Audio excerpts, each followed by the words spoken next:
Unique dish চ্যানেলে সবাইকে স্বাগত। আজকে দেখাবো চিলি মাশরুম। তার জন্য প্রথমে আমি মাশরুমগুলো এইভাবে কেটে নেব। সমস্ত মাশরুম এইভাবে কেটে নেওয়ার পরে এবারে আমি একটা পাত্রে গরম জল বসাবো। জল গরম হয়ে গেলে ওতে একটু নুন দিয়ে মাশরুমগুলো পরিষ্কার করে ধুয়ে নেব। সমস্ত মাশরুম ভালো করে ধুয়ে নেবার পরে এবারে আমি মাশরুমগুলো থেকে জলটা ঝাড়িয়ে নেব।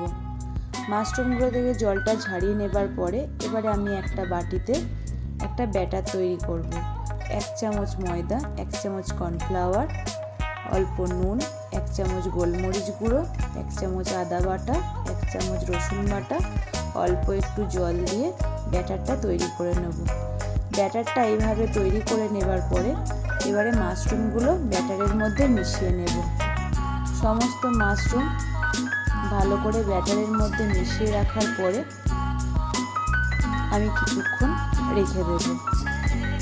এবারে আমি একটা বাটিতে চিলি মাশরুম বানানোর জন্য সমস্ত সস একসাথে মিক্স করে নেব। তার জন্য প্রথমে 1 চামচ শেজওয়ান সস, 1 চামচ গ্রিন চিলি সস, 1 চামচ সয়া সস, 2 চামচ টমেটো কেচাপ দিয়ে সমস্ত কিছু মিক্স করে নেব।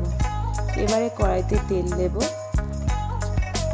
তেল গরম হয়ে গেলে এবারে আমি মাশরুমগুলো এইভাবে একে একে ভাজতে দেব।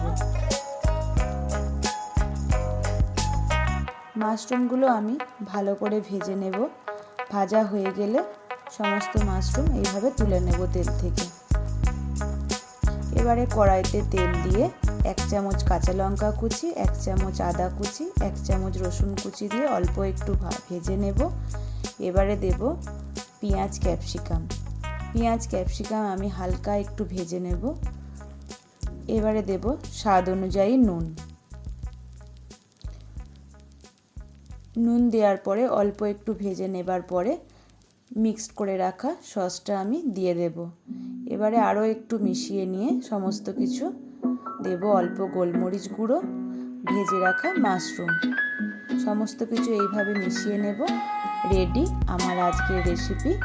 আমার রেসিপিটা যদি আপনাদের ভালো লাগে অবশ্যই বাড়িতে একবার তৈরি করবেন। Thank you for watching.